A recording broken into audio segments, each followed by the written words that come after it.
Well, the political landscape in Canada continues to shift. Many polls right across this country showing the Liberals with a very healthy lead over the Conservatives, a significant gap, especially compared to what it was in April's federal election. That was just under a year ago. New polling from Nanos research shows that the Liberals have opened up an 11-point advantage over the Conservatives right now. Here to break down the latest data is Nick Nanos. He is the founder and chief data scientist at Nanos Research. Thank you very much for being there in D.C. Nick, how are you? I'm fine, thanks, Mike. How you doing? Good, thanks. So this is the biggest lead that the Liberals have had in months. What is behind it?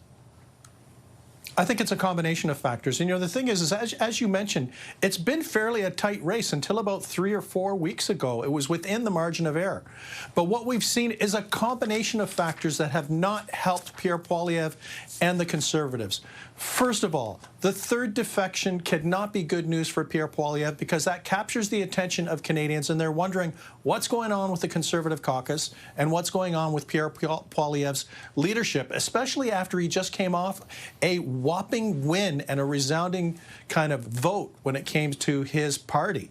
So that's a big question mark. The other thing is that I don't think we can underestimate the relentless pace that Mark Carney has had internationally, trying to kind of put together a series of trade agreements and to kind of build an economy that's a little more resilient. You roll up all those things, and what we're seeing on the ballot support, at least, that the Liberals, which were in a statistical tie with the Conservatives, now pulling out to ahead by about 11 percentage points. Pushing even further on that vein of Carney doing well, in terms of preferred prime minister, he's at 56%, Pierre Poilievre at 22.2%. He's got a 31-point lead right now. When you consider all of this, how do you think that this plays into any kind of rumors about a potential election coming? Well, I think if you happen to be a supporter of the Liberals, you're looking at numbers like this and wondering whether they should be calling a snap election. And if you're Conservatives, you're probably looking at trying to delay things. You know, the fact of the matter is that when we look at that advantage on the preferred prime minister front that Mark Carney has over Pierre Poilievre, this is the widest advantage that he's had, you know, ever over Pierre Poilievre. And, you know, in another context, think of it this way, Mike. Pierre Poilievre is trailing his party in the double digits. Mark Carney is ahead of his party in double digits. So on the leadership front, there's a lot of political coattails that Mark Carney currently has, while at the same time for Pierre Poilievre, there's no political coattail right now in terms of his leadership and its impact on Conservative support, because there are more people that are opting for the blue team than are opting for Pierre Poilievre right now.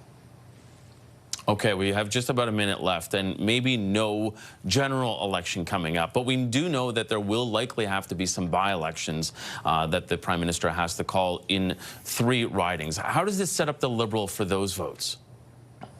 Well, you know, the thing is that whenever a party is ahead in the public opinion polls, that's usually good news for them in the by-elections. You know, the thing is when Pierre Poilievre, prior to the last federal election, was riding high, that's when they picked up ridings like St. Paul's. It's because there was a lot of enthusiasm about Pierre Poilievre and the Conservatives, and a lot of people were quite negative about Justin Trudeau. Now the shoe's on the other foot. Right now, at least, Carney's brand is strong. The Liberals are ahead. That's probably going to put wind in the sails for the Liberals in these upcoming by-elections. But, you know, even when we talk about by-elections and when we talk about a potential federal election, these are still wild cards. Nothing is determined. This is just based on the numbers today. We should not be projecting them into the future because, remember, Mike, we were talking about Pierre Poilievre winning a stunning victory or being able to win a big victory just, you know, not this January, the January before. Yeah, no kidding. Okay, we're going to have to leave it there, Nick. Nick Nanos from Nanos Research, thanks so much for doing this. We appreciate it. Bye-bye.